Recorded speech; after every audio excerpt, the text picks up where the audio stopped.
Nothing personal, I assure you. You must sweat like a swine in that jacket. Scrubbing duty again? Oh, gods. My spirit's willing and how, but these damn boots are killing me.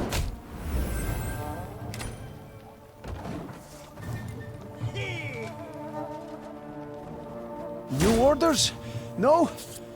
Ah.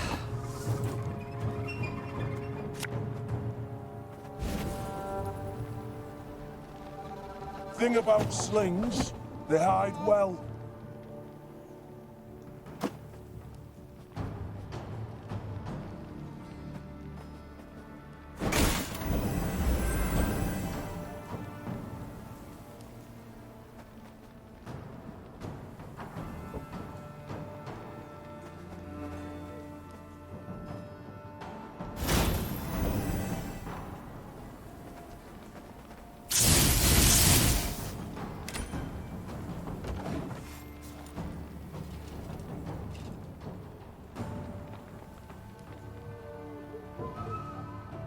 Life is mine now.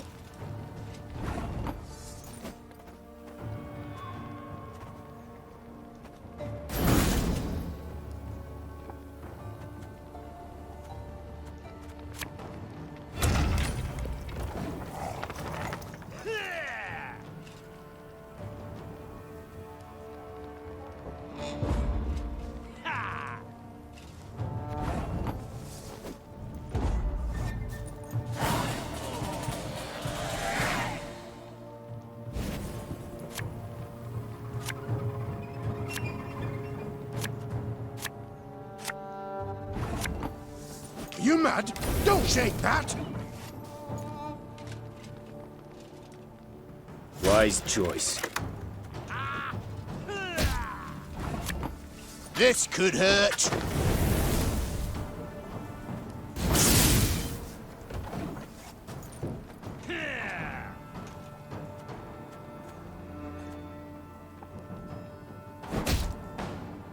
El Herzer.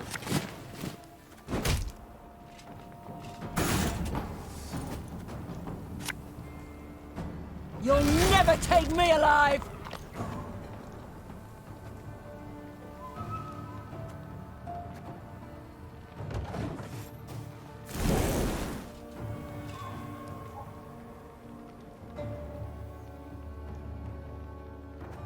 My prescription, a bit of bloodletting.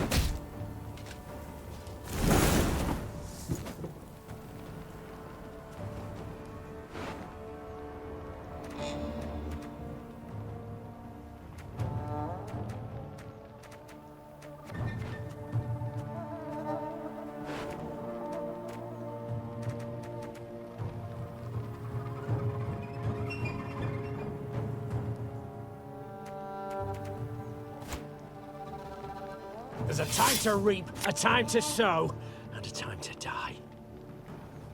Aye.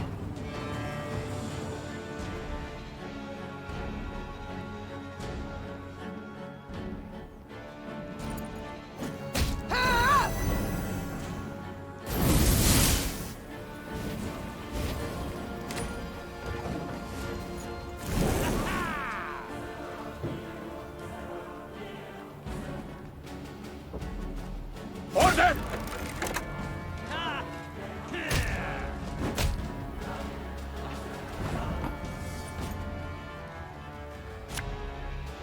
Fear not. We shall achieve our goal.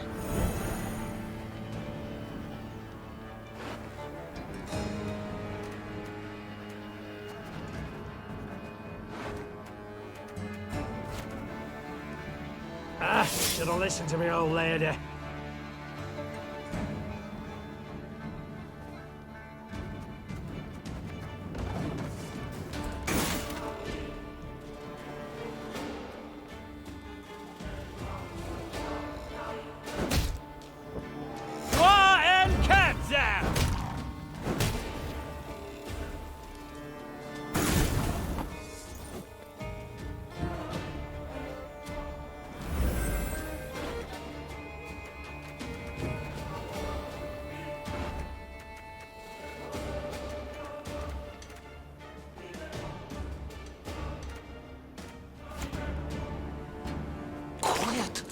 Commissar will hear. Hey?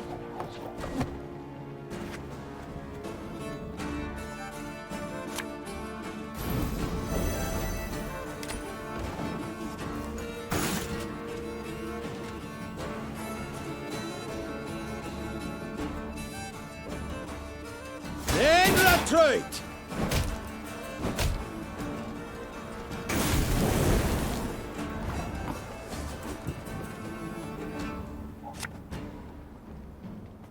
It's not too late to walk away.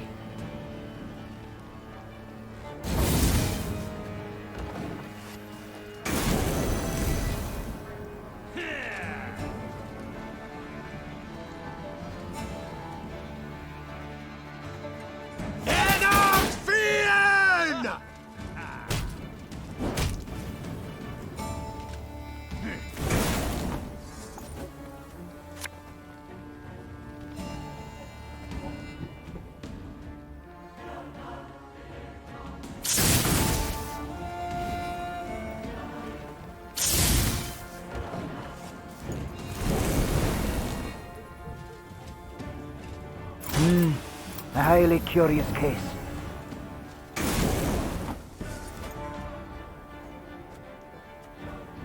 Ever have a storm knock out one of your teeth?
Coming across a small brook, Meve ordered her soldiers to replenish their water supplies.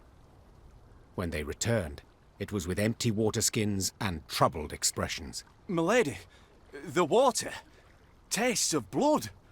Not like black pudding, mind, but rancid, filthy. Meve had no choice but to march on.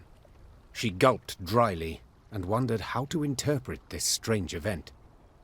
An omen, perhaps? A warning from the gods? She soon learned the truth. Following the brook upstream, the Lyrians arrived at a small pool. Bobbing on its surface were dozens of corpses. A young woman caught Meve's gaze, her long hair spread delicately atop the water, wide-open eyes reflecting the sky, a fine nose peppered with freckles, and a gaping wound slashed across her throat. We shall stop here, The Queen said calmly. and give these souls a proper burial. Reynard, send scouts. Tell them they are not to return until they ascertain what has happened here. When the scouts returned a while later, they brought with them a barefooted peasant they'd found hiding in the woods. They claimed he hailed from Horton, a nearby village, the village whose inhabitants had been murdered. Them black-clad wretches stormed the village, milady. The devil free gave after 4. Rounded us right up, took us down to the lake. Whole village, mind. They'd chop, chop, and splosh, splosh. 'Twas I alone gave him the slip. Meve listened to the man's tale, then placed him in the care of her medics and ordered the Lyrians to break camp. She rode at the head of their column, Reynard at her side, her knuckles gripped white on the reins. Do we know where this Frigef is stationed? Our riders report he's pitched camp to the east. Then let's pay him a call. They killed all, like Rosberg. My lady, please, make them pay. Milka, Bezrad, Kristan, all killed. Souls snuffed out to the very last. Could have run for help, I know. But I was afeard. Afeard the Blackclads had catch wind of me, hear me. What now? Whatever will I do? Alone. Left all alone. Milady, buried our valuables 'fore the Blackclads came. In the wood, near a big boulder. Got a bit of charcoal? I can sketch the way for you. Milka, Bezrad, Kristan.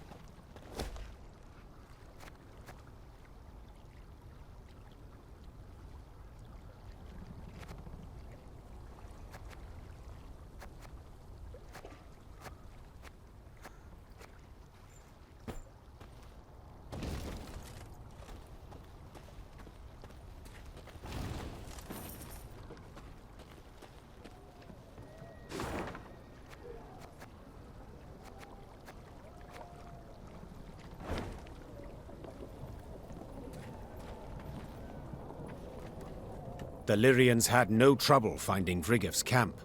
It was the size of a sprawling town. Meve stopped her caravan and called for a council. The first to speak was Reynard. Seems our scouts were both right and wrong, Your Grace. They did pinpoint General Frigev, the Butcher of Horton. Unfortunately, they underestimated his detachment. It is much larger and better armed than our own. That changes nothing. Meve said, forestalling all protest. If I leave him unpunished, without so much as an attempt, I shall never be able to face my reflection again. We must attack. Reynard bowed and passed the order to the Lyrians. Later that same day, Meve and Vrigev's forces stood face to face on the field of battle.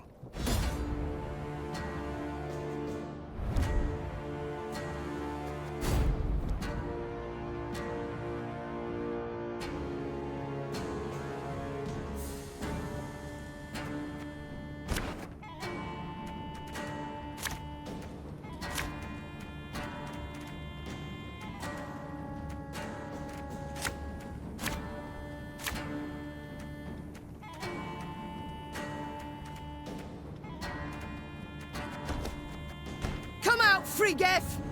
It's time you pay for your crimes!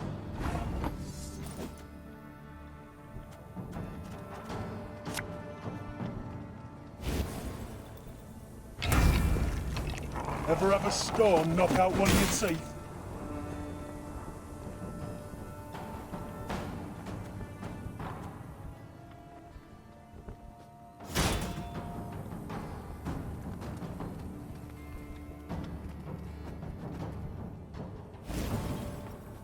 Aye.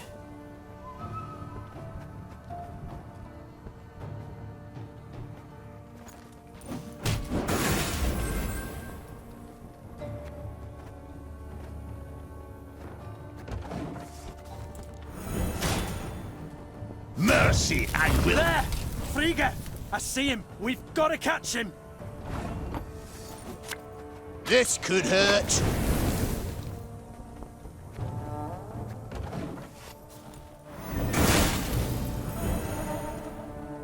Wise choice.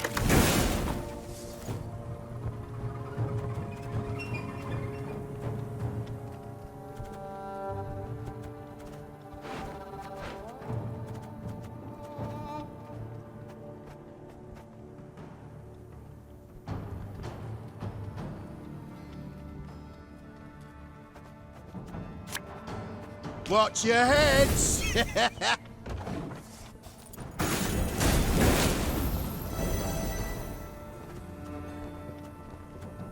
Order! Whoresons. Fuck, our ass is moving.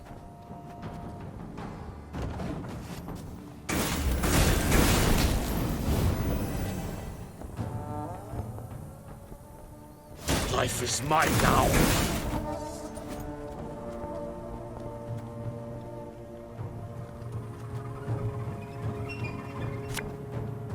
My pain serves a purpose.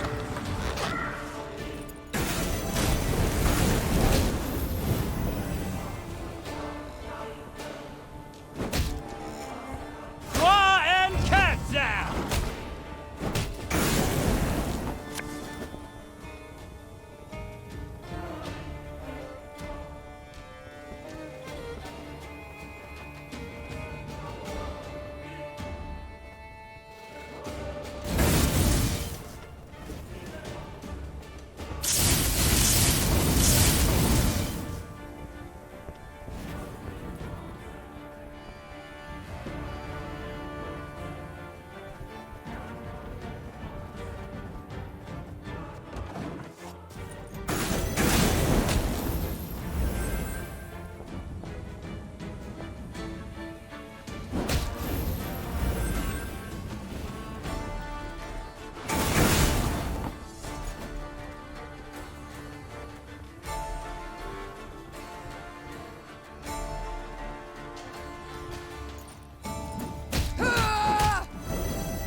Coin never stinks, no matter how rank the pouch.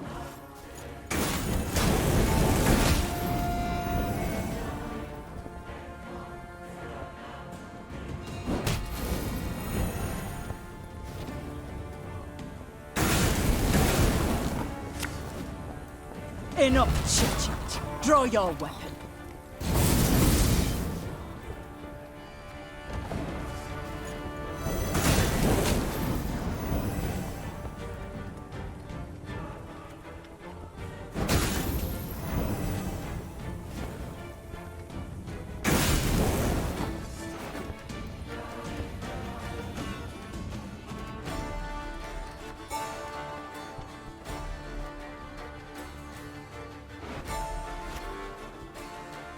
Greetings.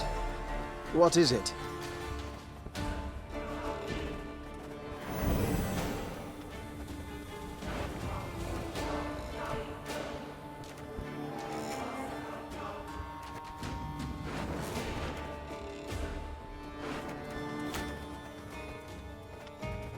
If anyone asks, you've not seen me.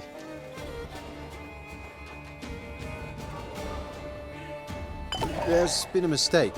I'm no mage.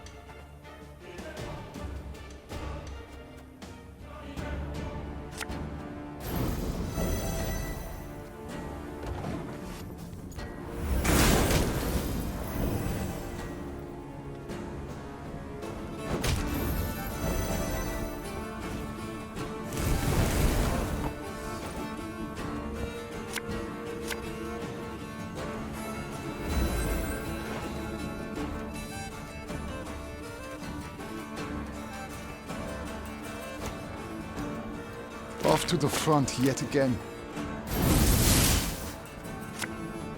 So much anger and suffering. For what?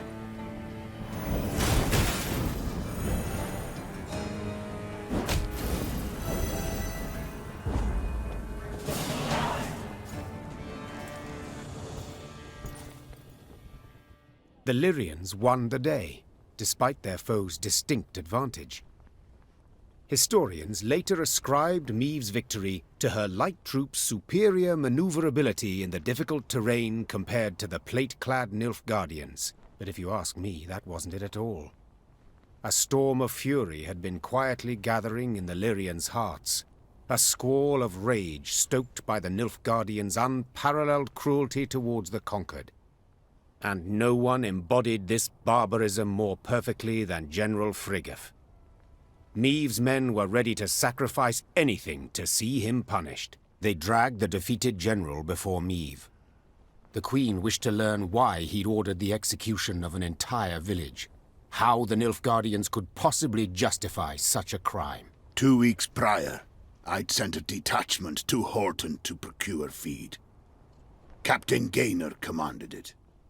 While he was verifying their grain stores, they barricaded him in the barn and put it to flame. The Queen listened to the general's story, her face a mask, betraying nothing. Murdered. One man was murdered. Frigga raised his eyes to Meve's. The Queen was surprised to see them wet with tears. Yes, my lady. My son. The general's simple words bore pain, grief, and a thirst for revenge that would never be slaked. The Queen had to decide what to do with Frigga. No doubt the general had earned punishment, the harshest possible at that. Yet, such a weighty personage could fetch a hefty ransom, and Meve's army desperately needed the gold. In the end, the Queen decided to return the general for a golden ransom. Whether she chose the path out of mercy, moved by the Nilfgaardians' tears, or out of pure material calculation, sensing an excellent chance to replenish her war chest, it is hard to say. One thing is certain. Her men were crestfallen at the news. They had challenged Friggif's greatly superior forces in the name of justice, not gold.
Ever have a storm knock out one of your teeth?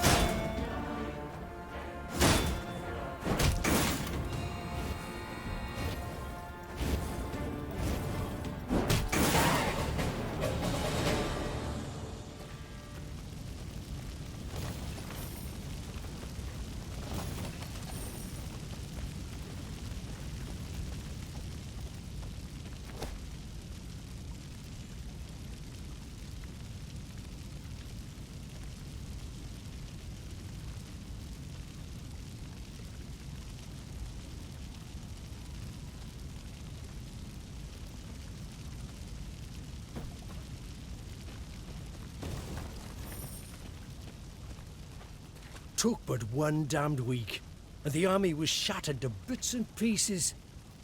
Black lads were supposed to grind their teeth against our walls. Bloody empty promise by our leaders. Commander, onward to Ebe.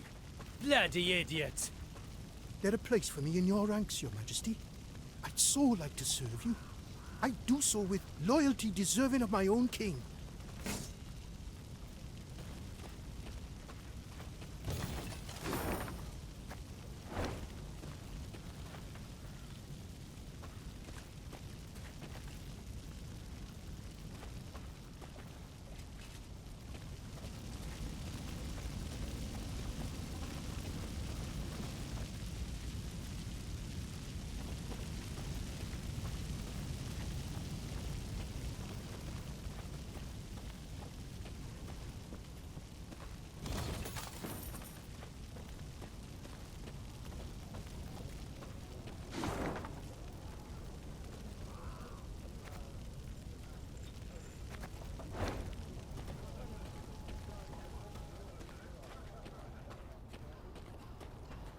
A taxidermied unicorn.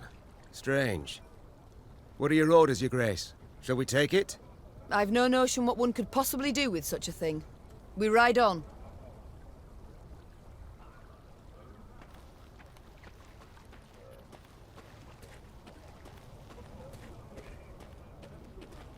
Meve's Lyrians were traversing a wood when they heard the loud, drawn-out blast of a horn. One of our scouts? The Queen asked, clearly perplexed. She turned in her saddle to face Reynard, who shook his head. Strange. Gascon, appoint a few of your strays. Ones who know how to blend in. Have them sniff out who blows that horn. And why. The scouts returned a short while later with their report. Soldiers had pitched camp in a nearby meadow. They wore Aedirnian uniforms, cut by sashes bearing a golden sun.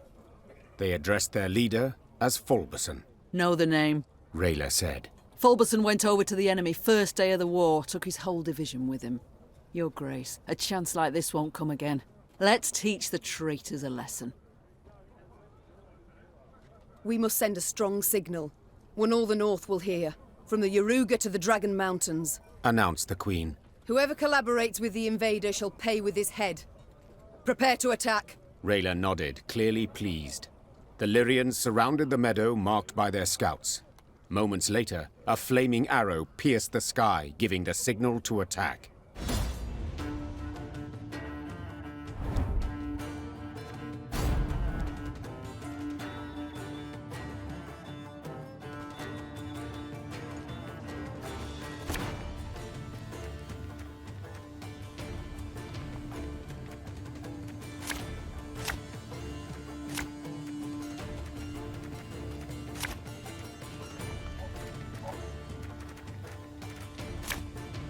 Is that Queen Meve?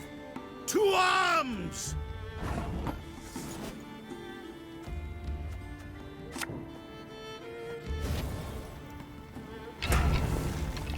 Should have listened to me, old lady. That bit the white of an eye from half a league away. Scrubbing duty again? Oh, gods.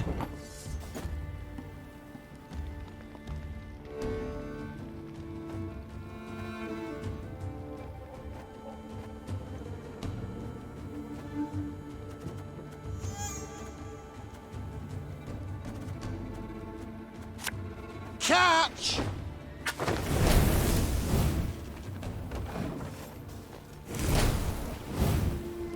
orders? No? This man has suffered much.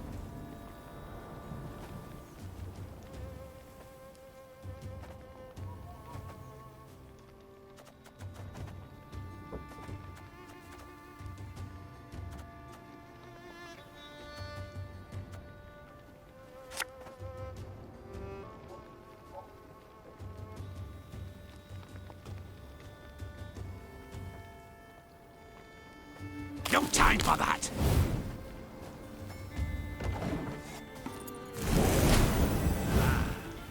Must be an important lesson in this. But what?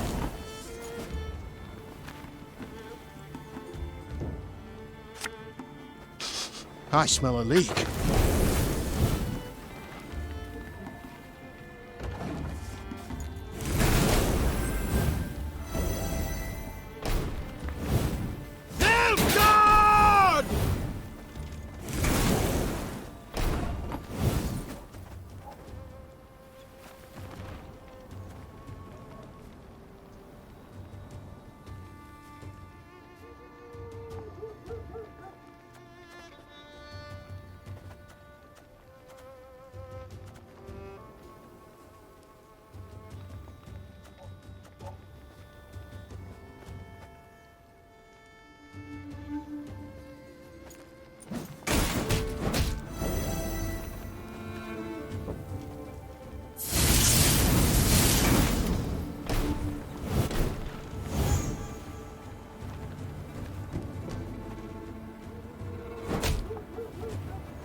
Mercy, your grace.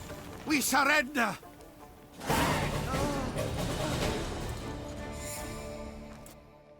The traitors, perhaps used to fighting unsuspecting foes, stood no chance against the determined Lyrian attack. At its conclusion, Meve personally knocked Falbeson off his mount, then tore off his visor. The face she saw evoked more sympathy than hatred. Falbeson was an old, sickly man, his skin pale and blemished.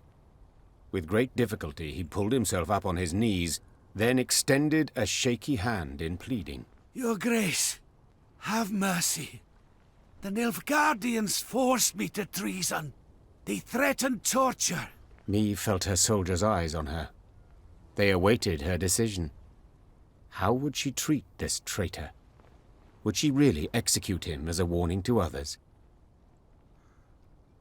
I hereby dissolve your division, Falbeson. And you, surrender your sword and be on your way. The traitor threw himself at the Queen's feet. You've shown mercy befitting a truly great ruler, your grace. 1,000 thanks. To the west of here lie my lands. Visit me. I shall throw a sumptuous feast in your honor and provide a generous donation to your fight against our common foe. Meve ordered Falbeson to stand. Her Lyrians reluctantly stepped out of the departing traitor's way. When he passed Black Rayla, she spat at his feet.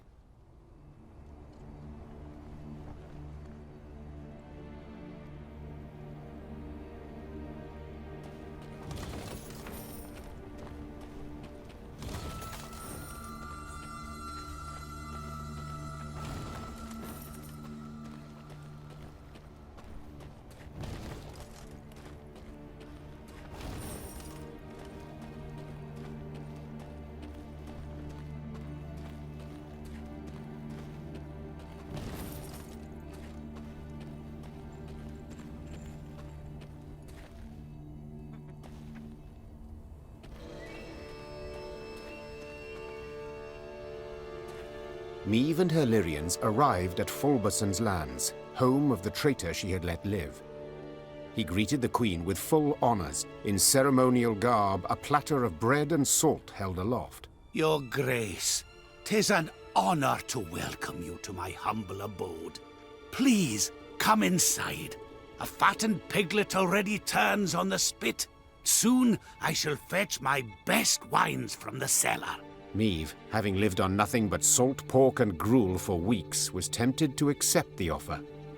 Black Rayla, however, was strongly against it. Mum, Forgive my insolence, but to eat from a traitor's table is foolish. Don't do it. Meve ignored Rayla's warning, and for her part, Rayla refused to partake of the feast. The Queen attended in the company of only her closest advisors. The table groaned under all the refined delicacies laid out upon it, and rivers of wine were served.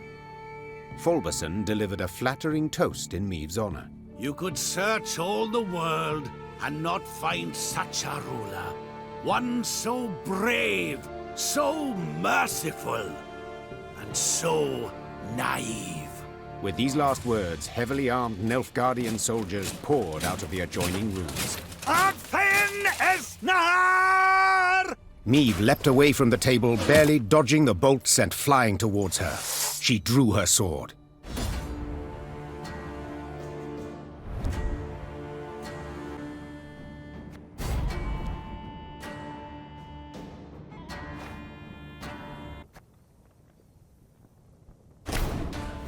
Demavent hasn't a clot so mighty now, are you, Meve?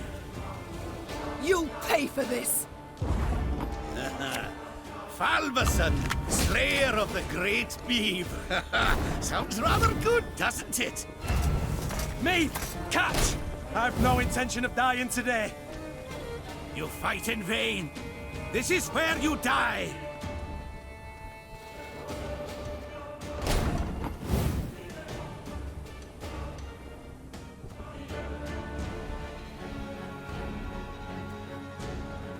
And just when you thought things were about to get dull.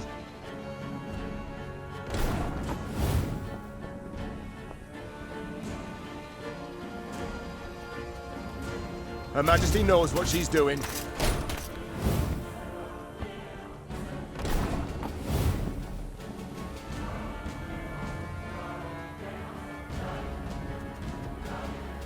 Quick and painful this'll be.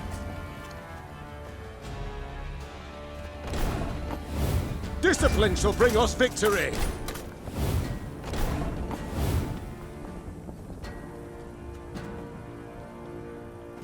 Nothing personal, I assure you.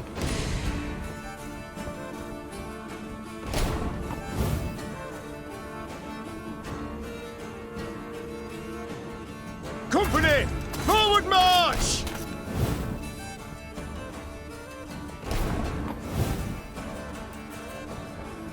We must trust each other.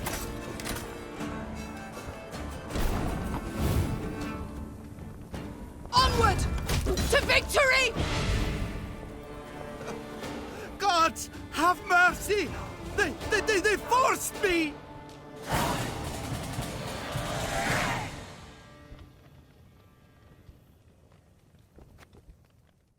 Meve fought her way out of the trap, and Falbeson, a traitor twice over, finally died as he deserved, skewered on a sword in a puddle of blood. Reynard. Yes, Your Grace. Should I appear ready to forgive again? To let treason go unpunished? The Queen said, wiping her blade on a lace-fringed tablecloth. Kindly remind me of Falbeson's feast. Meve went on her way as soon as she could, taking with her a hefty load of the oath-breaking lord's belongings and some valuable experience.